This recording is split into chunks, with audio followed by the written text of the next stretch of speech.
What's up, friends, patrons? How you doing? Hope you're headed into a fantastic weekend. It's the weekly-ish work in progress video. Just wanted to kind of let you guys see what's going on the art table this week. I've been penciling a story for G-Man Comics. Last night I finished a sketch cover for Limitless Comics. Let me see if I've got that here. Yeah. Check it out. I did a sketch cover of Muffin Man here. Got Solo 88 on there too.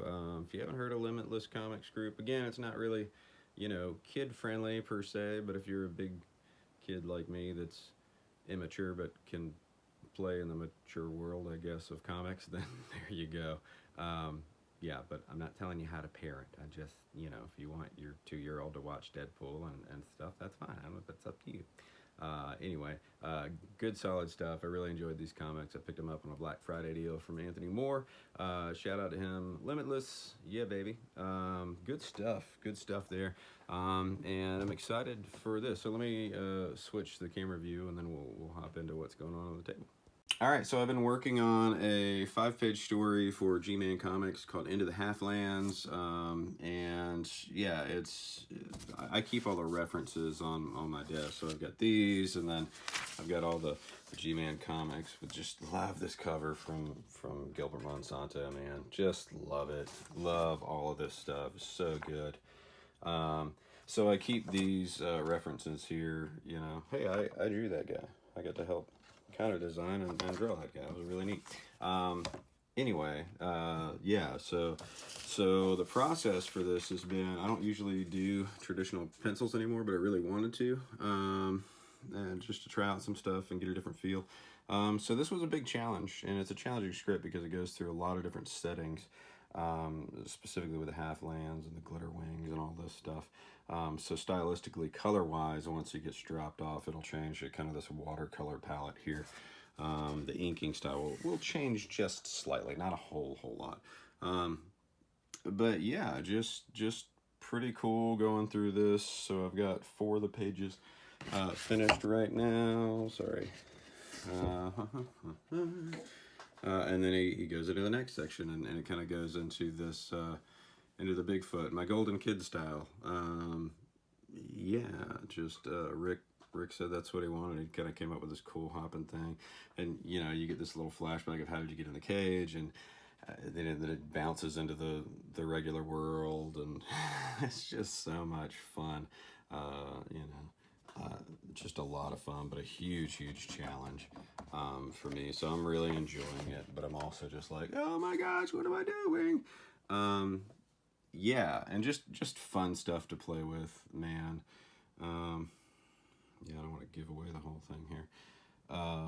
But messing with this is just really cool. I love this little rabbit. But the way that I kind of do this is, one, I keep all of my references here, and I keep, these things here. Just fun stuff, the trading cards that I got from that Kickstarter. There'll be another Kickstarter in the new year, so this will be a part of that. I'm very excited because this is for G-Man United #1. But what I do for my method here is basically I lay everything out in kind of roughs for myself, and mental notes or little notes that I need to have. And then I just kind of go from there. So, and then I'll, tape it up on the board. So as an example, like you can tell, like I started off very small, but then I realized, hey, I'm old, and I can't zoom in like I do on a tablet. So I'm gonna draw this a little bit bigger, or there were more details, so I needed to catch that. But like here's a good side-by-side reference as to what that might look like for me. Everybody works a little bit differently. So there's him pulling out what you think is just going to be the katana, and it turns out to be this huge, Final Fantasy type sword.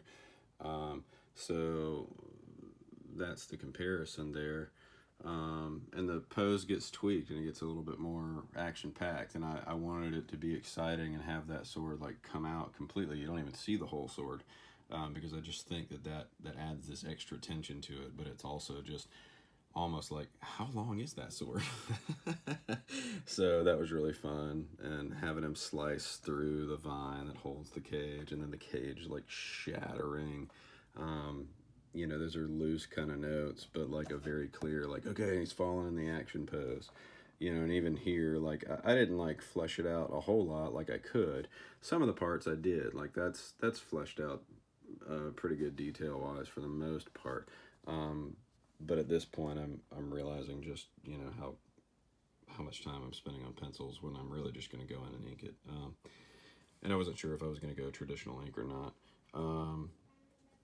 Yeah, so, and some things change, obviously, as you're doing them. Like, I had him in a slightly different pose here, and had him kind of holding his back and the thing peeking over. I kept the guy peeking over, and he's not holding his back, he's using his hand to push down on his leg, and, you know, he's kind of like, yeah, it wasn't that bad, was it? And he's got, like, broken shades almost, you know. And then, like, him pushing him, you know, out of the frame as they're going is a little bit different, as is the running pose.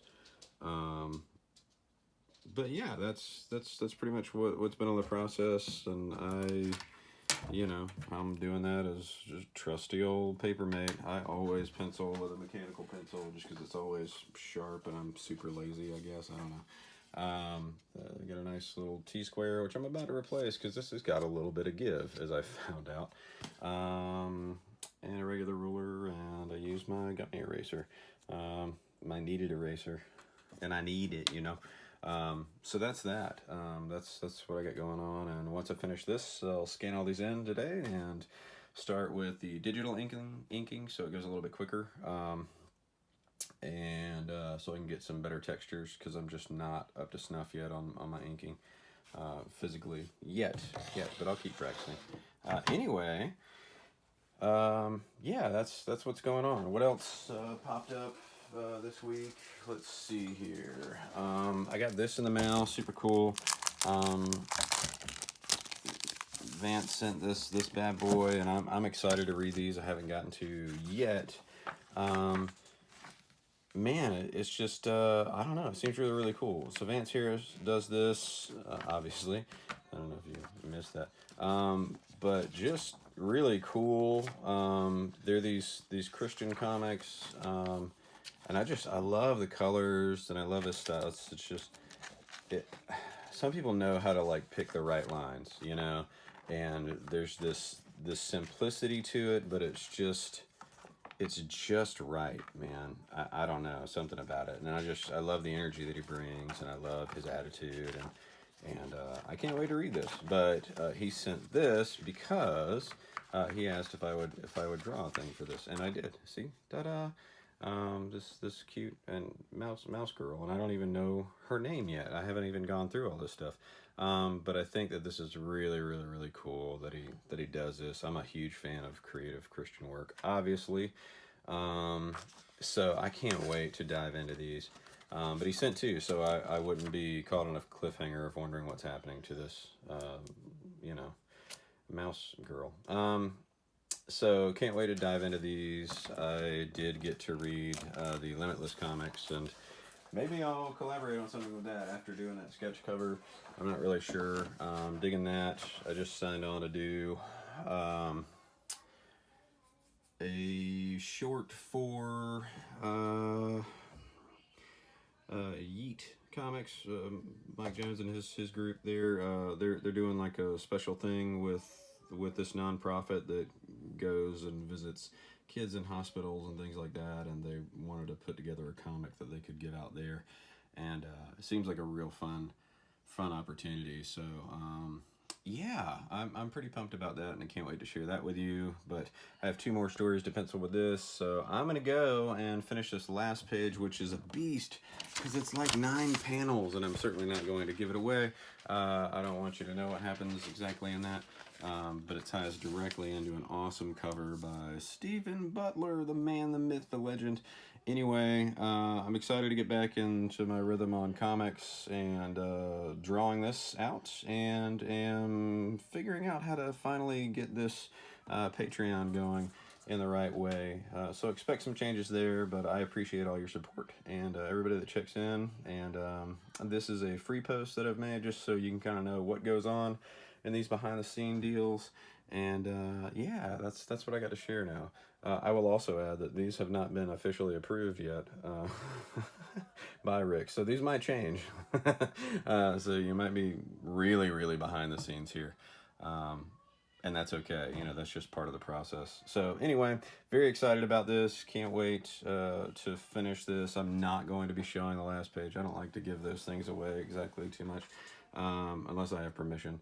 But yeah, this is a lot of fun, and I'm just having a blast doing these things and working on stuff for the chapel for the new year. Just with our kids ministry and finishing up Word Weirdo stuff. So that's about it. I hope you've enjoyed this, and I'll see you next time. Yeah, bye.